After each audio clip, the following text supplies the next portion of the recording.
അങ്ങനെ വസന്തകാലവും കടന്നുപോയി. വേനൽക്കാലം വന്നെത്തി. ഉച്ചഭാഷണങ്ങളിൽ നിന്നും ഗ്രാമമുഖ്യൻ്റെ അനൗൺസ്മെൻറ്റുകൾ കേൾക്കാം. ഉച്ചസമയത്ത് ആരും കൃഷിയിടത്തിൽ പണിക്ക് പോകരുത്. പകൽ സമയത്ത് ധാരാളം വെള്ളം കുടിച്ച് ശരീരം എപ്പോഴും ഹൈഡ്രേറ്റ് ആക്കി വെക്കണം. അങ്ങനെയൊക്കെയായിരുന്നു സന്ദേശം. അതിനിടയിൽ ഹെൻസുവും ഹിവോണും തമ്മിൽ പിണങ്ങുന്നുണ്ട്. ഹെൻസുവിൻ്റെ ബാങ്ക് മാനേജർ അവളെ വല്ലാതെ ശകാരിക്കുമായിരുന്നു. ഇതിനെക്കുറിച്ച് അവൾ ഹിവോണിനോട് പരാതി പറയും. നിനക്ക് ആ ജോലി ബുദ്ധിമുട്ടാണെങ്കിൽ നിനക്കത് നിർത്തിക്കൂടെ എന്ന് ഹെൻസുവിനോട് ഹിവോൺ ചോദിക്കും. അത് ഇഷ്ടപ്പെടാതെ ഹെൻസ് പിണങ്ങി പോകും. നമ്മുടെ ഹിവോണിനാണെങ്കിൽ അവൾ എന്തിനാ പിണങ്ങിയതെന്ന് പോലും മനസ്സിലാവില്ല. അവൾ പിണങ്ങിപ്പോയതിൽ നമ്മുടെ ഹിവോണിന് വല്ലാതെ ദുഃഖം തോന്നും. അവൾ അതിനെക്കുറിച്ച് ജോഹോനോട് പരാതി പറയുന്നുണ്ട്. അതിൽ ജോഹോ അവളോട് പറയും, നീ പണ്ട് ഇങ്ങനെയൊന്നും ആയിരുന്നില്ലല്ലോ. ചെറുപ്പത്തിൽ നിന്നെ ആര് കളിയാക്കിയാലും ഒറ്റപ്പെടുത്തിയാലും നീ അതൊന്നും കാര്യമാക്കിയിരുന്നില്ല. അവൻ പറഞ്ഞത് ശരിയാണോ? അവളൊന്ന് ആലോചിച്ചു നോക്കും. അപ്പോഴാണ് അവൾക്ക് പണ്ടത്തെ ഒരു സംഭവം ഓർമ്മ വരുന്നത്. അന്ന് ഫ്രണ്ട്സൊക്കെ കളിയാക്കിയപ്പോൾ അവൾ അമ്മയോട് വന്ന് പരാതി പറഞ്ഞിരുന്നു.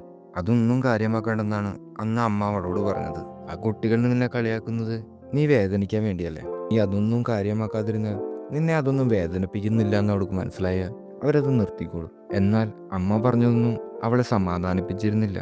പിണങ്ങിയിരിക്കുന്ന നമ്മുടെ കുഞ്ഞു ഹെൻസുവിൻ്റെ പിണക്കം മാറ്റാൻ അമ്മ ഒരു മധുര പലഹാരമായ ക്രീം ബെർലെ ഉണ്ടാക്കുന്നുണ്ട്.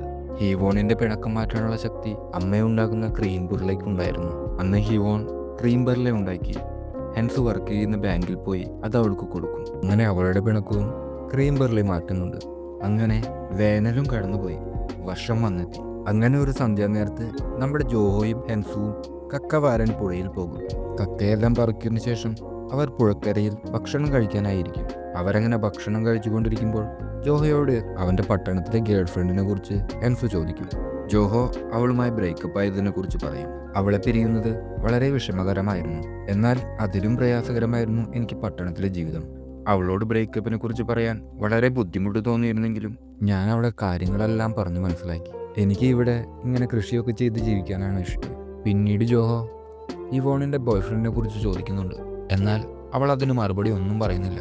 അവളാണെങ്കിൽ മുമ്പ് നടന്ന ഒരു സംഭവത്തെക്കുറിച്ച് ഓർക്കും. പട്ടണത്തിലെ ഭക്ഷണം അവളെ തൃപ്തിപ്പെടുത്തിയിരുന്നില്ല. വിശപ്പ് മാറ്റാൻ മാത്രമാണ് അവൾ ഫാസ്റ്റ് ഫുഡ് കഴിച്ചിരുന്നത്. അതുകൊണ്ടാണ് മുൻപ് ഹെൻസുവിനോട് അവൾ വിശന്നിട്ടാണ് നാട്ടിൽ വന്നതെന്ന് പറഞ്ഞത്. അവൾക്ക് പുറത്തെ ഭക്ഷണം തീരെ പറ്റാതായപ്പോൾ അവൾ സ്വയം പാചകം ചെയ്യാൻ തുടങ്ങി. അവൾ ഉണ്ടാക്കുന്നതിൽ ഒരു പങ്ക് അവൾ ബോയ്ഫ്രണ്ടിനും കൊണ്ടുവരുമായിരുന്നു. അങ്ങനെ അവനുള്ള ഭക്ഷണം കൊടുക്കാൻ പോകുമ്പോഴാണ് അവൻ അവളെക്കുറിച്ച് അവൻ്റെ ഫ്രണ്ട്സിനോട് സംസാരിക്കുന്നത് അവൾ കേൾക്കുന്നത്. കൂട്ടുകാരൻ നമ്മുടെ ഹിവോൺ നല്ല ഭക്ഷണമൊക്കെ ഉണ്ടാക്കി അവന് കൊടുക്കുന്നതിനെ കുറിച്ച് വലിയ കാര്യമായി സംസാരിക്കുമ്പോൾ അവൾ ഈ ഭക്ഷണമൊക്കെ ഉണ്ടാക്കുന്ന സമയം കൊണ്ട് എന്തെങ്കിലുമൊക്കെ പഠിച്ചിരുന്നെങ്കിൽ എക്സാമിൽ പാസ്സാകുമായിരുന്നു. അവളൊരു മണ്ടിയാണെന്നാണ് അവൻ അവരോട് പറയുന്നത്. അവനങ്ങനെ പറയുന്നത് നമ്മുടെ ഹിവോൺ കേൾക്കുന്നുണ്ടായിരുന്നു. അവനങ്ങനെ പറഞ്ഞപ്പോൾ നമ്മുടെ ഹിവോണിന് വല്ലാതെ വിഷമം തോന്നി. അന്ന് അവൾ അവന് കൊണ്ടുവന്ന ഭക്ഷണം കൊടുക്കാതെ തിരികെ പോകും. അന്നായിരുന്നു നമ്മുടെ ഹിവോൺ നാട്ടിലേക്ക് മടങ്ങി വന്നത്. അപ്പോഴേക്കും അവിടേക്ക് നമ്മുടെ ഹെൻസ് വരും. അവൾ വലിയൊരു ജാർ നിറയെ വൈനും കൊണ്ടാണ് വന്നിരിക്കുന്നത്. അവളെ എപ്പോഴും വഴക്ക് പറയുന്ന ബാങ്ക് മാനേജർ ട്രാൻസ്ഫറായി പോവുകയാണ്. അവൾ അതിൻ്റെ സന്തോഷം പങ്കുവയ്ക്കാനാണ് വൈനും കൊണ്ടുവന്നിരിക്കുന്നത്. അവരങ്ങനെ വൈനൊക്കെ കുടിച്ച് തമാശയൊക്കെ പറഞ്ഞ് അങ്ങനെ കുറേ നേരം അവിടെ ചിലവഴിക്കും. അവരൊക്കെ പോയതിനു ശേഷം നമ്മുടെ ഹിവോൺ അവളുടെ ബോയ്ഫ്രണ്ടിനെ വിളിക്കുന്നുണ്ട്. എക്സാമിൽ അവൻ പാസ്സായതിന് അവനെ അനുമോദിക്കുന്നുണ്ട്. പിന്നീട് അവർ തമ്മിലുള്ള റിലേഷൻ ബ്രേക്കപ്പ് ചെയ്യുന്നതിനെ കുറിച്ച് സംസാരിക്കും. പിറ്റേ ദിവസമായിരുന്നു ഹെൻസുവിൻ്റെ ബാങ്ക് മാനേജർ പോകുന്നതിൻ്റെ ഫെയർവെൽ പാർട്ടി. പാർട്ടിക്കിടയിൽ നമ്മുടെ ഹെൻസു ഒരു കാര്യം ഒപ്പിയും. മാനേജർ പാർട്ടിയിൽ വളരെ സന്തോഷത്തോടെ പാട്ടൊക്കെ പാടി ഡാൻസൊക്കെ കളിക്കുന്നത് കൊണ്ട് നമ്മുടെ ഹെൻസുവിന് സഹിക്കാൻ പറ്റാതെ അവൾ അദ്ദേഹത്തിൻ്റെ തലയടിച്ച് പൊട്ടിക്കും. അതോടെ അവളുടെ ജോലിയും പോയി കിട്ടും. പിറ്റേ ദിവസം ഹിവോൺ കാട്ടിൽ കയറി ചെസ്നട്ടുകൾ പറിക്കാൻ തുടങ്ങും. ചെസ്നട്ടുകൾ പറുക്കി കുട്ടയിൽ നിറയ്ക്കുമ്പോൾ അവൾ ചെറുപ്പത്തിൽ അമ്മയുടെ കൂടെ കാട്ടിൽ വന്നതിനെക്കുറിച്ച് ആലോചിക്കും. ഓർമ്മകൾക്ക് ജീവിതത്തിൽ വലിയ സ്വാധീനമുണ്ടെന്ന് അവൾക്ക് തോന്നും. അങ്ങനെ അവൾ അതെല്ലാം പറക്കി പെട്ടെന്ന് വീട്ടിലേക്ക് തിരിച്ചു പോരും. അധിക നേരം കാട്ടിൽ നിൽക്കുന്നത് പന്തിയല്ല, ഇടയ്ക്കൊക്കെ അവിടെ കരടി ഇറങ്ങുന്നതാണ്. അങ്ങനെ അവൾ വീട്ടിൽ വന്ന് ചെസ്നട്ടുകൾ തൊലി കളയാൻ തുടങ്ങും. അങ്ങനെ അവൾ തൊലിയൊക്കെ കളഞ്ഞ് ഉപ്പുവെള്ളത്തിലിട്ട് വയ്ക്കും. പിറ്റേ ദിവസം അവൾ അതെല്ലാം പഞ്ചസാര വെള്ളത്തിലിട്ട് തിളപ്പിക്കുന്നുണ്ട്. അതിൽ നിന്നും 1-2 എടുത്ത് അവൾ കഴിച്ചു നോക്കും. നല്ല രുചിയുണ്ടായിരുന്നു. ചെസ്നട്ടുകൾക്ക് അത്രയും രുചിയുണ്ടെങ്കിൽ ശരത്കാലം അതിൻ്റെ പരിപൂർണതയിലാണെന്നാണ്. അടുത്ത ദിവസം ഹിവോൺ ജോഹോവിൻ്റെ ആപ്പിൾ തോട്ടത്തിലേക്ക് പോകും. ആപ്പിൾ തോട്ടം നിറയെ ആപ്പിളുകൾ നിറഞ്ഞു നിൽക്കുന്നു. ജോഹോ തോട്ടത്തിൽ തിരക്കിട്ട പണിയിലായിരുന്നു. അവനോട് നമ്മുടെ ഹിവോൺ പറയുന്നുണ്ട്, എൻ്റെ സുഹൃത്തിപ്പോൾ വലിയ പണക്കാരനാകുമല്ലോ. തോട്ടം നിറയെ ആപ്പിളുകൾ, പിന്നെ കണ്ണെത്താ ദൂരത്തോളം നെൽകൃഷി. കൊള്ളാം. അതിന് ജോഹോ പറയും, അതിനിത് മുഴുവൻ എൻ്റെ അല്ലല്ലോ, പകുതി മുക്കാലും അച്ഛൻ്റെയാണ്. അങ്ങനെ കുറച്ചു നേരം അവനോട് സംസാരിച്ച് അവൾ അവിടെ നിന്നും മടങ്ങിപ്പോകും. അന്ന് രാത്രി നല്ല കാറ്റും മഴയും ഉണ്ടാവും. പിറ്റേ ദിവസം ഹിവോണും അമ്മായും കൂടി വയലിൽ ചെന്ന് നോക്കുമ്പോൾ നെൽച്ചെടികളെല്ലാം വീണ് കിടക്കുകയായിരുന്നു. അവർ രണ്ടുപേരും ചേർന്ന് വീണുകിടക്കുന്ന നെൽച്ചെടികളെല്ലാം ഉയർത്തിക്കെട്ടാൻ തുടങ്ങും. വളരെ കഷ്ടപ്പെട്ട് അവൾ രണ്ടുപേരും അതെല്ലാം കെട്ടി തീർക്കും. കുനിഞ്ഞു നിന്ന് പണിയെടുത്ത് നമ്മുടെ ഹിവോണിന്റെ നടു ഒടിയാറായിട്ടുണ്ടായിരുന്നു. അതിനുശേഷം അവൾ ജോഹോന്റെ ആപ്പിൾ തോട്ടത്തിലേക്ക് പോകും. അവിടെ ഒരുപാട് നാശനഷ്ടങ്ങൾ ഉണ്ടായിരിക്കുന്നു. ഒരുപാട് ആപ്പിളുകൾ വീണ് കിടക്കുന്നുണ്ട്. ജോഹോ അതെല്ലാം പറക്കിക്കൊണ്ടിരിക്കുകയായിരുന്നു. ഹിവോൺ നമ്മുടെ ജോഹോയെ സമാധാനിപ്പിക്കുന്നുണ്ട്. ജോഹോ അതൊന്നും സാരമില്ലെന്നും ഇതൊക്കെ ഒരു പാഠമാണെന്ന് അവൻ ഈ പ്രതിസന്ധികളെ എല്ലാം തരണം ചെയ്ത് മുന്നോട്ട് പോകുമെന്ന് അവളോട് പറയുന്നുണ്ട്. ഇവൻ നമ്മുടെ ജോഹോയെ ആപ്പിളുകൾ പറക്കാൻ സഹായിക്കാൻ തുടങ്ങും. എന്നാൽ അവളുടെ പുറം വല്ലാതെ വേദനിക്കുന്നതുകൊണ്ട് അവൾക്കൊന്നും കുനിയാൻ പോലും പറ്റിയിരുന്നില്ല.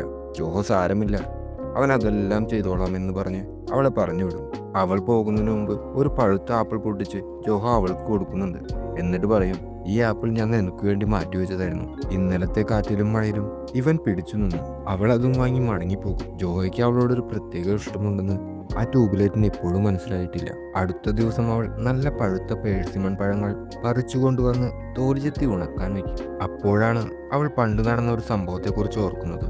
അന്ന് അവളുടെ അമ്മ പേഴ്സിമൺ പഴങ്ങൾ ഉണക്കിക്കൊണ്ടിരിക്കുമ്പോൾ അവൾ അമ്മയുമായി വഴക്കിട്ടത്. അവൾക്ക് പട്ടണത്തിൽ പോകണമായിരുന്നു. അവൾക്ക് ആ സമയത്ത് ഗ്രാമത്തിൽ നിൽക്കുന്നത് ഇഷ്ടമായിരുന്നില്ല. സ്കൂൾ പഠനം ഏതാണ്ട് കഴിയാറായിരുന്നു. കോളേജിൽ അഡ്മിഷൻ കിട്ടിയാൽ എന്തായാലും അവൾ പട്ടണത്തിലേക്ക് മാറുമെന്ന് അമ്മയോട് പറയുന്നുണ്ട്. അന്ന് അമ്മയോട് ദേഷ്യപ്പെട്ടാണ് അവൾ സ്കൂളിലേക്ക് പോയത്. സ്കൂളിൽ നിന്നും മടങ്ങി വന്നപ്പോൾ അമ്മ ഉണ്ടായിരുന്നില്ല. അവളെ അമ്മായിയെ നോക്കാൻ ഏൽപ്പിച്ച് അവൾക്കൊരു കത്തും എഴുതി വെച്ച് അമ്മ അവിടെ നിന്ന് പോയിരുന്നു. അന്ന് അവൾ ദേഷ്യത്തോടെ വായിക്കാതെ വെച്ച അമ്മയുടെ കത്ത് അവൾ തപ്പിയെടുത്ത് വായിക്കാൻ തുടങ്ങും. അമ്മ കത്തിൽ ഇങ്ങനെയായിരുന്നു എഴുതിയിരുന്നത്: മോളെ, നീ വലിയ കുട്ടിയായിരിക്കുന്നു. അധികം വൈകാതെ നീ കോളേജിലേക്ക് പോകും. അമ്മ എപ്പോഴും സമയത്തെക്കുറിച്ചാണ് എന്നോട് പറഞ്ഞുകൊണ്ടിരുന്നത്. അതെ, സമയമായിരിക്കുന്നു. നിനക്ക് നിന്റെ ലക്ഷ്യങ്ങളിലേക്കുള്ള യാത്രയ്ക്ക് സമയമായിരിക്കുന്നു. വളരെ നേരത്തെ കല്യാണം കഴിച്ചതുകൊണ്ട് എനിക്ക് ചെയ്യാൻ കഴിയാതിരുന്ന കുറേ കാര്യങ്ങളുണ്ട്. ഇനി അതെല്ലാം ചെയ്യാൻ കഴിയുമോ എന്ന് എനിക്ക് ആശങ്കയുണ്ട്. എന്നാലും എനിക്ക് ശ്രമിക്കണം. നിന്റെ അച്ഛൻ മരിച്ചപ്പോൾ നിന്നെ നോക്കാൻ ഞാൻ കണ്ടെത്തിയ ഏറ്റവും സേഫായ സ്ഥലമായിരുന്നു ഈ ഗ്രാമം. ഇവിടെ വന്നിട്ട് പിന്നീട് ഞാൻ ഒരിക്കലും ഇവിടം വിട്ടു പോയിട്ടില്ല. എന്നാൽ ഇപ്പൊ പോകുന്നു. മോളെ, നീയും നമ്മുടെ ഈ വീടും പാടവുമൊക്കെയാണ് അമ്മയ്ക്ക് ഈ ഭൂമിയിൽ ഏറ്റവും വലുത്. ഈ യാത്ര ഒരു അവസാനമല്ല, ഒരു തുടക്കമാണ്. വീട്ടിലേക്കുള്ള എൻ്റെ മടക്കയാത്രയുടെ ഒരു തുടക്കം മാത്രം എന്ന് ഒരുപാട് സ്നേഹത്തോടെ അമ്മ. അങ്ങനെ അമ്മ എഴുതിയ കത്ത് അവൾ മുഴുവനും വായിച്ചു. അവൾക്ക് അമ്മ പറയുന്നതെല്ലാം മനസ്സിലായി. മുൻപ് അവൾക്ക് അമ്മ പറയുന്ന കാര്യങ്ങളുടെ പൊരുൾ മനസ്സിലായിരുന്നില്ല. ഇപ്പോൾ അവൾ അമ്മയെ ശരിക്കും മനസ്സിലാക്കിയിരിക്കുന്നു. അവൾക്ക് അമ്മയെ വല്ലാതെ മിസ് ചെയ്യുന്നുണ്ടായിരുന്നു. അന്ന് അവൾ അമ്മയ്ക്കൊരു കത്തെഴുതുന്നുണ്ട്. പിറ്റേ ദിവസം ആ കത്ത് ഭിത്തിയിലൊട്ടിച്ച് അവൾ സിലോണിലേക്ക് മടങ്ങി പോകാനായിരുന്നു. പോകുന്നതിന് മുമ്പ് ഉണക്കാൻ വെച്ചിരുന്ന പേഴ്സിമൺ പഴങ്ങളിൽ നിന്നും അവൾ ഒരെണ്ണമെടുത്ത് കഴിച്ചു നോക്കുന്നുണ്ട്. പേഴ്സിമൺ പഴങ്ങൾക്ക് നല്ല മധുരമാണെങ്കിൽ അതിനർത്ഥം മഞ്ഞുകാലം അതിന്റെ പരിപൂർണതയിലാണെന്നാണ്. അവൾ പോയതിനു ശേഷം ജോഹോ അങ്ങോട്ട് വരും. വാതിലിനിടയിൽ വെച്ചിരുന്ന കത്തെടുത്ത് വായിക്കും. ഈ കത്ത് വായിക്കുന്ന ആൾ അവളുടെ നായക്കുട്ടിയെയും കോഴികളെയും നോക്കണമെന്നായിരുന്നു കത്തിൽ. അവൾ പോയതുകൊണ്ട് അവൾ നട്ടിരുന്ന ഉള്ളിച്ചെടികൾ ജോഹയും ഹെൻസും ചേർന്ന് പറിച്ചു നടാൻ തുടങ്ങും. ആ സമയത്ത് നമ്മുടെ ഹെൻസു പറയും, അവൾ ശരിക്കും എൻ്റെ ശമ്പളം പോലെയാണ്. വരുന്നതും പോകുന്നതും അറിയില്ല. ഇനി എന്നാണാവോ അവൾ മടങ്ങി വരുന്നത്? ഇത്തവണ വന്നപ്പോൾ അവൾ ഇനി തിരിച്ചു പോകില്ലെന്നാണ് ഞാൻ വിചാരിച്ചത്. അതിന് ജോഹോ പറയും, എനിക്ക് തോന്നുന്നത് അവൾ ഒരു തയ്യാറെടുപ്പിലാണെന്നാണ്. ഒരു സ്ഥിരമായ നടിയിലിനുള്ള തയ്യാറെടുപ്പ്. സ്ഥിരമായ നടിയിലോ? ഹെൻസു ചോദിക്കും. അതെ, സ്ഥിരമായ നടിയിൽ. ഉള്ളിവിത്തുകൾ മണ്ണിൽ പാകിയതിനു ശേഷം വൈക്കോൽ പായ ഉപയോഗിച്ച് ഒരാഴ്ച മൂടിയിടണം. പിന്നീട് നല്ല വളക്കൂറുള്ള മണ്ണിലേക്ക് അവയെ മാറ്റി നടണം. അങ്ങനെ നടുന്നതിനെയാണ് സ്ഥിരമായ നടിയിലെന്ന് പറയുന്നത്. അങ്ങനെ വളക്കൂറുള്ള മണ്ണിൽ വളരുന്ന ചെടികൾ വാടുകയില്ല, തളരുകയുമില്ല. അങ്ങനെ മഞ്ഞിനെ അതിജീവിച്ച് വളരുന്ന ആ ഉള്ളികൾക്ക് അതീവ രുചികരമായിരിക്കും. സ്പ്രിംഗ് ഒനീനുകളെക്കാൾ രുചികരം. അങ്ങനെ കുറച്ച് നാളുകൾക്ക് ശേഷം പട്ടണത്തിൽ ചെയ്തു തീർക്കാനുള്ള ജോലികളൊക്കെ ചെയ്തു തീർത്ത ശേഷം അവൾ ഗ്രാമത്തിലേക്ക് മടങ്ങി വരും. വീട്ടിലെത്തിയതും നേരെ അവൾ ഉള്ളിത്തോട്ടത്തിൽ ചെന്ന് 2 ഉള്ളികൾ പറിച്ചെടുക്കും. അവൾ എന്നിട്ട് ഉള്ളിയും ഉരുളക്കിഴങ്ങും ഉപയോഗിച്ച് ഒരു പലഹാരം ഉണ്ടാക്കാൻ തുടങ്ങും. അങ്ങനെ അവൾ കുക്ക് ചെയ്തുകൊണ്ടിരിക്കുമ്പോഴാണ് ഹൈവോ വരുന്നത് കാണുന്നത്. അവൾ ഹൈവോയെ ഓടിച്ചെന്ന് കെട്ടിപ്പിടിക്കും. എന്നോട് വർത്തമാനം പറയുമ്പോഴാണ് അവൾ ജോഹോയെ കാണുന്നത്. അവൻ ഹൈവോയെ അവിടെ കൊണ്ടാക്കാൻ വന്നതായിരുന്നു. അതിനെ അവിടെ ആക്കി ജോഹോ മടങ്ങിപ്പോകും. അങ്ങനെ വീടിനെ കുറിച്ച് അറ്റകുറ്റപ്പണികളൊക്കെ ഉണ്ടായിരുന്നത് തീർത്ത് അവൾ സൈക്കിളും എടുത്ത് ഗ്രാമം ചുറ്റിക്കാണാൻ ഇറങ്ങും. അവളങ്ങനെ ഗ്രാമത്തിന്റെ ഭംഗിയൊക്കെ ആസ്വദിച്ച് മടങ്ങി വരുമ്പോൾ ഹൈവോ വല്ലാതെ കുരയ്ക്കുന്നത് അവൾ കാണും. അവനെ പരിചയമില്ലാത്ത ആരോ അവിടെ വന്നിരിക്കുന്നു. അവൾ മുമ്പോട്ട് വന്ന് വീട്ടിലേക്ക് നോക്കുമ്പോൾ വീടിൻ്റെ ഡോർ തുറന്നു കിടക്കുന്നു. അവൾ മടങ്ങി വരാൻ ആഗ്രഹിച്ചിരുന്ന ആൾ വീട്ടിൽ മടങ്ങിയെത്തിയിരിക്കുന്നു. അവളുടെ മുഖം സന്തോഷം കൊണ്ട് തുടുക്കും. അതെ, അവളുടെ അമ്മ മടങ്ങി വന്നിരിക്കുന്നു. അങ്ങനെ നമ്മുടെ ഹിബോന്റെ സന്തോഷത്തോടുള്ള മുഖം കാണിച്ചുകൊണ്ട് സിനിമ ഇവിടെ അവസാനിക്കുന്നു.